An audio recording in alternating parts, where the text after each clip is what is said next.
Good morning. Welcome to IOS Online Tuitions for Judicial Services.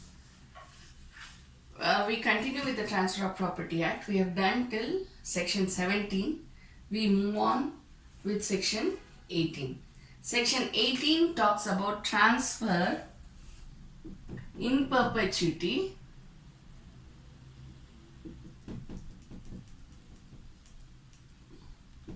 for benefit of public.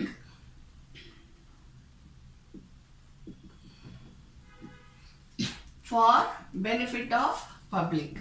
So here transfer in perpetuity for benefit of public. What are you reminded about? It is for public benefit. It is public service.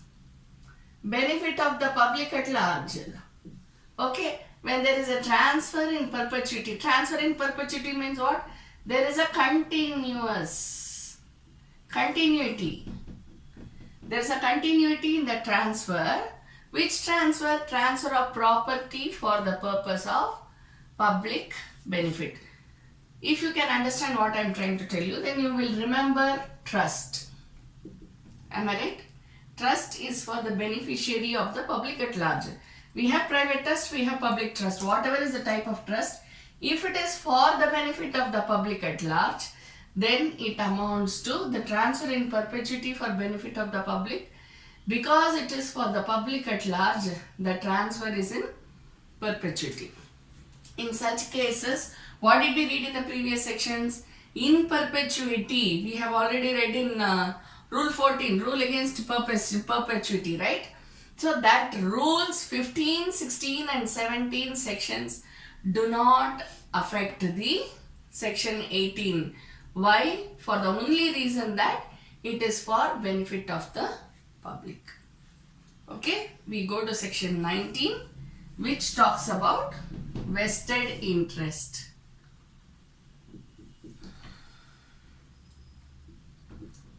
What do you mean by vested interest? Vested means what? It is there in the person.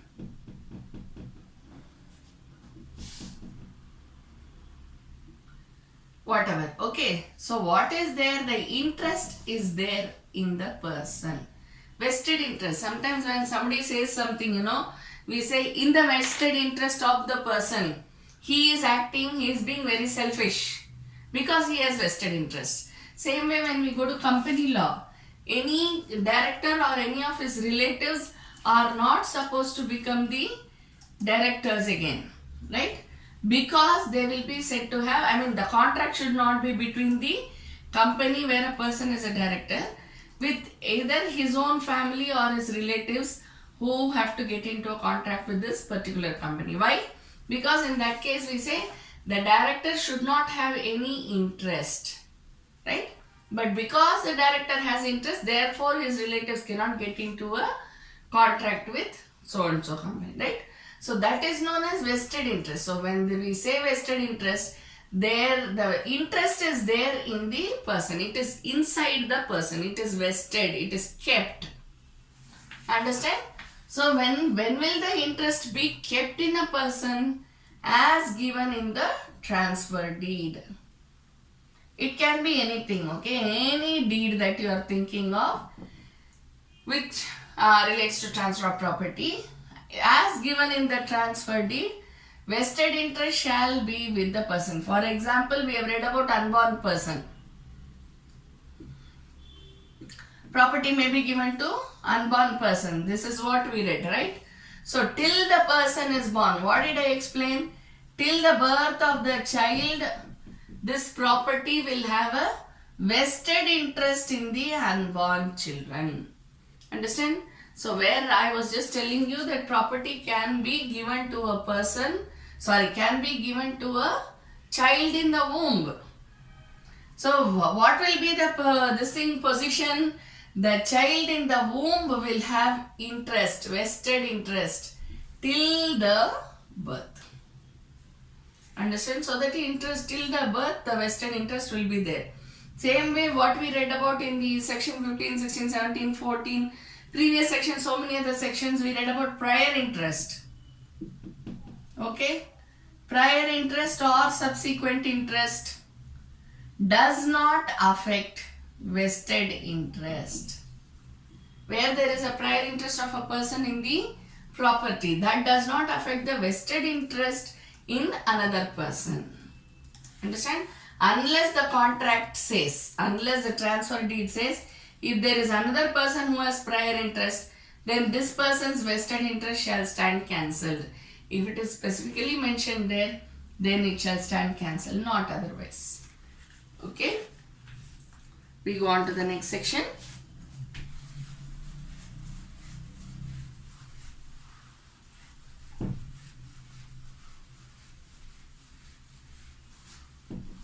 Section 20. When unborn person acquires vested interest on transfer for his benefit. This is what I was just explaining now.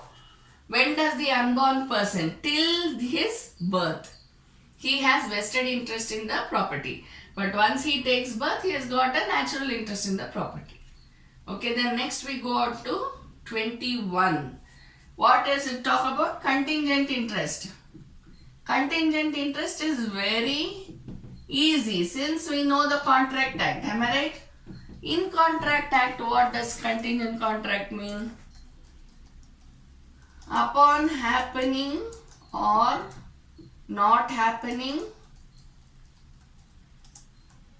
of a certain future event. So in this case, what are we talking about? We are speaking about contingent interest. So when does the interest pass on, or when does the interest arise? Only upon the happening or not happening of a specific future event, which is mentioned in the transfer deed. There is no deed known as transfer deed, but I am just giving you a general title for all those deeds which allows conveyance of property. Okay, so there is nothing called transfer deed as such. I am just giving you the nomenclature. That's it. So whenever whatever is written in the transfer deed, whether it is release or sale deed or sale agreement or whatever it is, okay, so in that happening or not happening of the certain future event which is given in the transfer deed, then the interest passes on or it arises. Clear? We go to section 22. Transfer to members of a class who attain a particular age. Okay?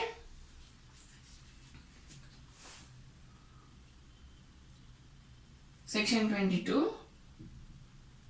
Transfer to members. Who are the members? Members belong to a particular class. What does the class say? They will get interest when they attain a particular age. Okay. So what is the transfer deed say? See, these are all similar ones. When we are saying vested interest or when the unborn person, we said contingent interest, happening or not happening of a certain future event. So the very next section gives you an example of that. When does the transfer take place to the members? When they attain a particular age. So this is the happening or not happening of a certain future event. Here it is happening of a certain future event. They get interest in the property upon attaining that particular age. So it is happening of a certain future event. You can take the clue from the previous section itself. So once they attain the particular age, the interest passes on or arises on them. But if they do not attain the particular age, till then they do not have vested interest. Please understand. Interest arises only at that particular age. There is no question of vested interest. Till I attain the 18 years of age, I will have vested interest in the property. No. Why? Because the will says, suppose say for example will, suppose the will says, upon attaining the 18 years of age, my grandchild shall get all my property. Suppose the will is written like this. Then upon 18 years of age only the grandchild will get the property. So the grandchild cannot say in say probably 12 years or 13 years that I have vested interest in my grandfather's property, so you give me the property. No. Interest arises only at the age of 2018. Clear?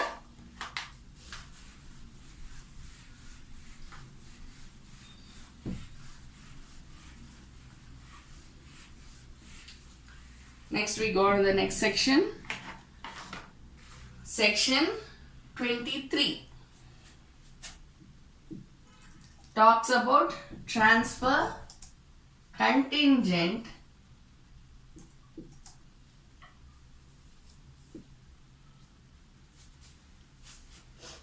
on happening of specified uncertain event. Here what you should know, what you should concentrate upon is the uncertain event. Specified uncertain event. Okay, if you see in a contract act, what is contingent contract? Certain, specified a certain event. But here we are saying specified uncertain event. So when it is an uncertain event, how do we know? Now here we are not talking about the event being uncertain. Event is a specified event. But when will it happen? The time is uncertain. See, suppose the gift, not the gift, we will say again, the will. Obviously, you know, the will gets transferred, the benefits under the will accrue only when the person passes away, the testator passes away, right? So, when will suppose I have written a will in the year 1997, see, 2018 and I am still alive, right? So, when will the specified event occur? We have no idea. So, when it occurs, the transfer shall take place, not before that. Understand? So, when the uncertain event occurs, when the specified uncertain event occurs, then the transfer shall take place. If it occurs before some time period which we have been expecting or which has been allotted, probably this person will live up to the year 2020. But what happens? The person dies in 2018. It's okay. Even then in 2018 the transfer will take place. Okay?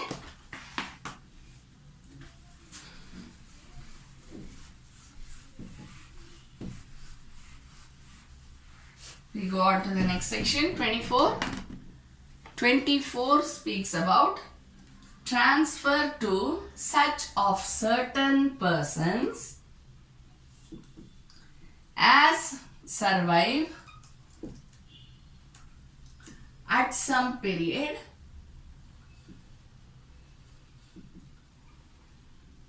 not specified. Okay. Now, what is happening? The transfer of a property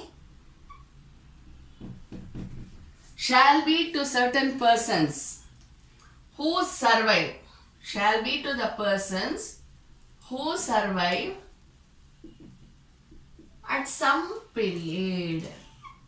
It is not written what is the period. Again, here what you are seeing, the time is uncertain. At some period not specified. So when the person is surviving at some period which is not specified, the transfer shall move on to the person who survives.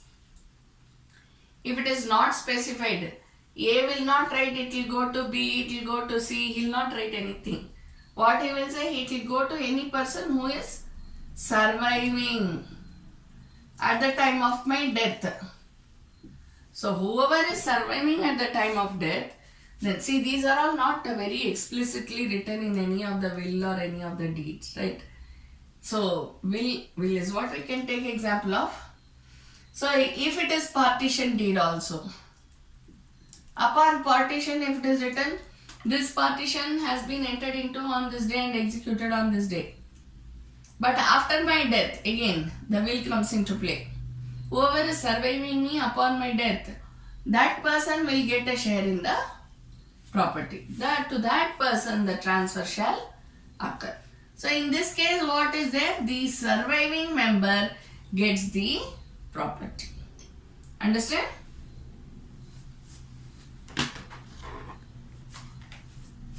So here again you don't have to bother about prior interest, subsequent interest, nothing like that. We go to section 25, conditional transfer.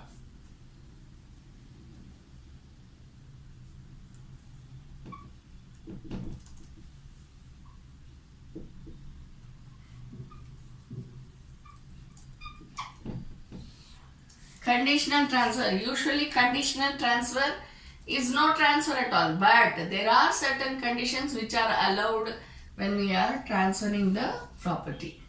For example, you can take up absolute sale deed. What does it say? There is a transfer of property. Am I right?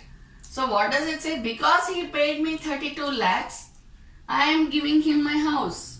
In this case, we cannot go around saying, no, don't put conditions in the contract. Every contract has conditions, right?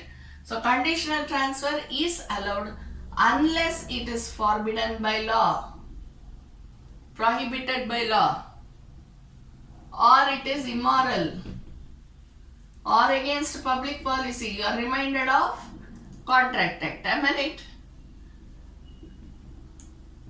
Or it is against the country. Whatever you want to write, all those void agreements, everything you can write over here. So mainly what is written? Anything which is prohibited by law for the time being enforced. Don't forget that. Okay. For the time being enforced. Then anything which is immoral, against public policy. Anything which is against public policy. So these are all the conditional transfer is allowed under law, provided it does not attract any of them. And upon the satisfaction of such condition, the transfer shall take effect. Okay? Unless it is any of these. If it is any of these, like prohibited by law, immoral, or public policy, against public policy, then those conditions need not be met with. We go to section 26, fulfillment of condition precedent. Just now I was telling you about this. Section 26, fulfillment of condition precedent.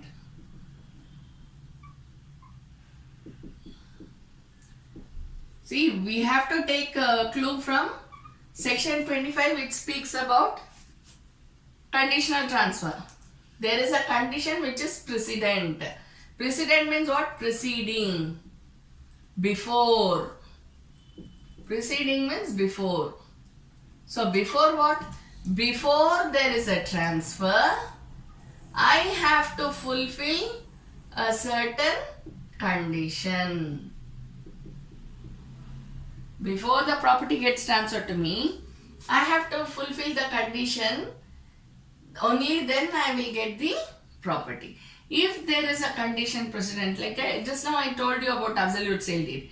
If I pay the entire 32 lakhs to the present owner, then he or she will give me the property. So what is the condition precedent? I should pay the 32 lakhs. Upon fulfillment of this, there will be a transfer. Okay. We go on to section 27. Conditional transfer to one person coupled with transfer to another on failure of prior disposition. Conditional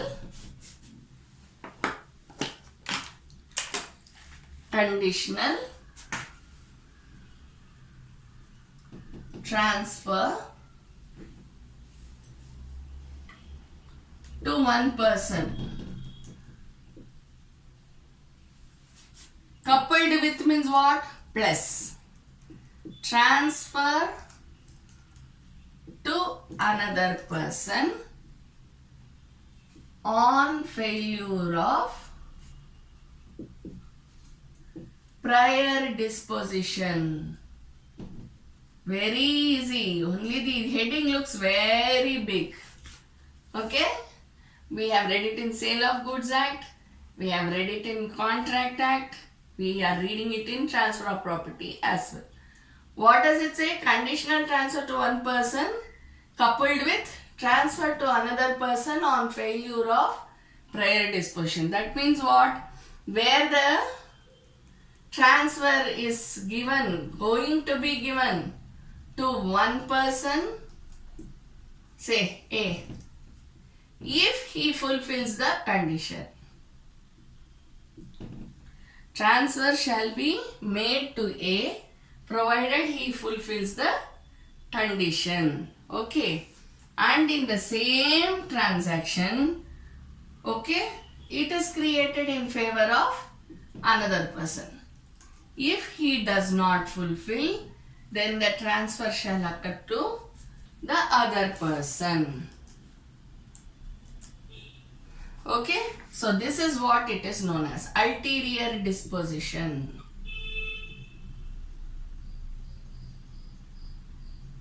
Ulterior disposition means what?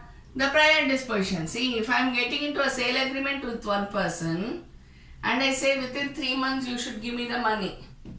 See, for example, mortgage deed and all we can take into examples, very easy. I mean, it is suiting more, you know. Mortgage deed between A and B. Okay, A is the mortgager, B is the mortgagee. Between A and B. Now what happens? A tells B, okay, if you pay me the 10 lakhs loan which you have taken, then I will give back the property to you. If you do not do it, then I will retain the property or I will sell it to some other person in order to get my 10 lakhs back. So what does this mortgage deed say? It is the same transaction. Am I right? I have given you a loan of 10 lakhs. You should give me back the 10 lakhs if I have to transfer the property to you. But if you do not give me back the 10 lakhs, I have the right to retain it as my own or I will sell it. I have the right to sell it to another person. Understand? So in this case, you have this conditional transfer to one person coupled with transfer to another on failure of prior disposition. Where there is a prior disposition in the same transaction, this is how it works. This is a example of what is written in this section. Okay.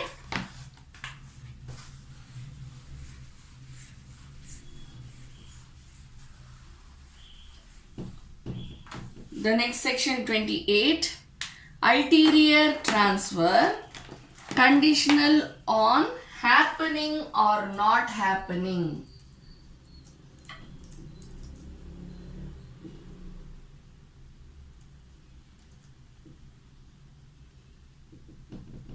On happening or not happening of a specified event.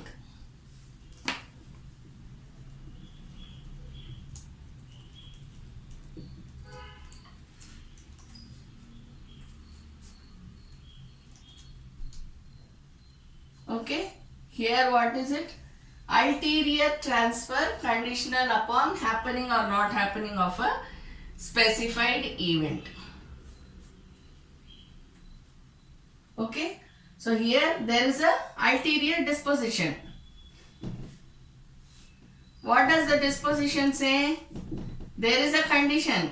Same logic. Transfer shall happen to you upon the happening or not happening of a specified event. If it is happening of a specified event that is mentioned in the ulterior disposition mentions transfer shall happen upon happening of a specified event. If this happens, then you will get the property. If this does not happen, then the other person will get the property. So what does the ulterior disposition say? Ulterior disposition says it is conditional. What is the condition over here? Happening. If this happens, the specified event happens, then it comes to you. If it does not happen, then it comes to the other person. Understand? So this is what section 28 speaks about. When you are talking about section 28, you have certain other sections which you should read it with. What are the other sections? Section 10, section 12, 21, 22, 23, 24, 25, 27.